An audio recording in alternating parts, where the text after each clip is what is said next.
Hello, അപ്പോൾ എല്ലാവർക്കും സുഖമാണെന്ന് വിശ്വസിക്കുന്നു. നമ്മൾ എങ്ങോട്ടാണ് പോകണമെന്ന് അറിയാം. നമ്മളെന്ന് പറയുമ്പോൾ നമ്മളെ കുട്ടനും നമ്മളെ കുട്ടിയും പിന്നെ ഞാനുമായിട്ടാണ് പോണത്. അപ്പോൾ നമ്മൾ കോഴിക്കോട്ടേക്കാണ് പോണത്. കോഴിക്കോട്ടേക്ക് ഇതിന് മുന്നേ ഞാൻ പോണ ഒരു വീഡിയോ ഇട്ടായിരുന്നു. അത് നമ്മളെ ഡെക്കാത്തലോണിക്കല്ലേ. പക്ഷേ ഇത് ഒരു സ്പെഷ്യൽ ആയിട്ടുള്ള കാര്യത്തിന് വേണ്ടിയിട്ടാട്ടോ പോണത്. അത് എന്താണെന്നൊന്നും ഞാൻ ഇപ്പോൾ പറയുന്നില്ല. എന്താണെന്ന് വെച്ചാൽ നടക്കുമോ എനിക്കറിയില്ല. നടക്കുകയാണെങ്കിൽ എന്തായാലും ഞാൻ വീഡിയോ ചെയ്യുന്നതാണ്.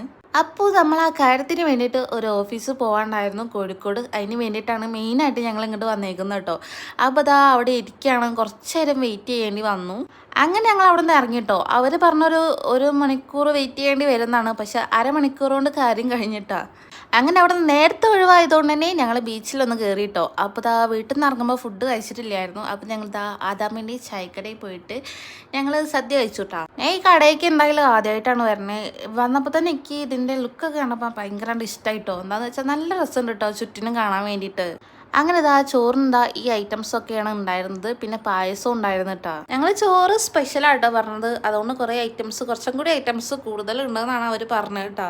ഞാൻ ചോറ് കഴിച്ചു കേട്ടോ. കഴിച്ച് തുടങ്ങിയപ്പോഴേക്ക് വലിയ കുഴപ്പമില്ലായിരുന്നു. എന്താണെന്ന് വെച്ചാൽ നല്ല വിശപ്പുണ്ടായിരുന്നു. രാവിലത്തെ ചായ കുടിച്ചിട്ടില്ലായിരുന്നു.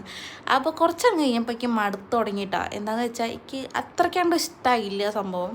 ഉള്ള കാര്യം ഉള്ളതുപോലെ പറയണമല്ലോ. അതുകൊണ്ട് തന്നെ എനിക്ക് അധികം ഇഷ്ടമായിട്ടില്ല. കുട്ടൻ്റെ കാര്യം ചോദിച്ചപ്പോൾ തലയാട്ടിയത് മാത്രം കേട്ടോ. എന്താണെന്നൊന്നും അറിയില്ല. ഇഷ്ടമായിട്ടുണ്ടാകുമായിരിക്കും. അങ്ങനെ കഴിച്ചു കഴിഞ്ഞതിന് ശേഷം കൈയൊക്കെ കൈക്ക് നേരെ ബില്ല് കൊടുക്കാൻ വേണ്ടിയിട്ട് വന്നു കേട്ടോ. അങ്ങനെ ആ കടയിൽ നിന്നും കുറച്ചുള്ളൂ കേട്ടോ ബീച്ചിലേക്ക്. അങ്ങനെ ബീച്ചിലെത്തി ഇച്ചാപ്പ് പണി തുടങ്ങിയിട്ടുണ്ട്. അവിടെ ഇരിക്കുന്ന സ്ഥലത്ത് തന്നെ കുറേ കളിക്കുന്ന സാധനം വെച്ചിട്ടുണ്ട് കേട്ടോ. പക്ഷെ അതിൻ്റെ ഉടമസ്ഥൻ അവിടെ ഇല്ല. അതുകൊണ്ട് തന്നെ ഇച്ചാപ്പ് അവിടെ കിടന്ന് നീരാടുമായിരുന്നു കേട്ടോ. അങ്ങനെ അവിടെ നിന്ന് പിടിച്ചു വലിച്ചു കിടന്നതോ നേരെ വെള്ളത്തേക്ക്. വെള്ളം കണ്ട ഇച്ചാപ്പിന് ഭ്രാന്താട്ടാ. അങ്ങനെ അച്ഛനും മോനും ഭയങ്കര കളിയിലാണ്. ഞാൻ ഇറങ്ങിയിട്ടില്ല. ഞാൻ ഷൂ ആട്ടിന്ന് 3 പേരും ഷൂ ആട്ടിന്ന്. പിന്നെ അവർക്ക് അതൊന്നും ഒരു വിഷയമില്ല കേട്ടാ.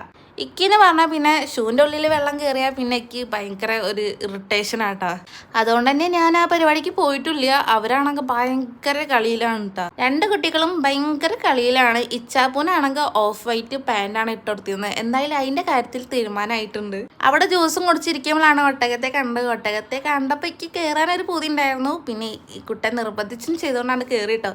കയറിയപ്പോഴാണ് എൻ്റെ ഈശ്വര എന്തൊരു ഐറ്റാണ്. എൻ്റെ പേടി കണ്ടിട്ട് നമ്മൾ ഇച്ചാപ്പും കറന്നിട്ടോ കുറേ. അങ്ങനെ ഞങ്ങൾ നേരെ അവിടെ നിന്ന് ഇറങ്ങി പോകുമ്പോഴാണ് അൺഎക്സ്പെക്റ്റഡ് ആയിട്ട് നമ്മളെ വൈറലായിട്ടുള്ള മസ്കാബണ്ണും ടീയും കണ്ടത്. അത് കണ്ടപ്പോൾ പിന്നെ എനിക്ക് കഴിക്കാതിരിക്കാൻ തോന്നിയില്ല. നേരെ ബൈക്ക് തിരിച്ചവിടെ പോയി മസ്കാബണ്ണും ടീയും കുടിച്ചിട്ടോ. അതിൻ്റെ ഇടയിൽ കൂടെ ചായ മറിഞ്ഞു വെച്ചാൽ കാലമേ ആകെ പെയിനും കാലൊക്കെ ആകെ പൊള്ളിയിട്ടോ. അങ്ങനെ നാട്ടിലെത്തി വരണ വഴിക്ക് പാനിപ്പൂരി കഴിക്കാൻ പൂതി. അതും കഴിച്ച് നേരെ വീട്ടിൽ പോയി. അപ്പം നെക്സ്റ്റ് വീഡിയോ ആയിട്ട് കാണാം.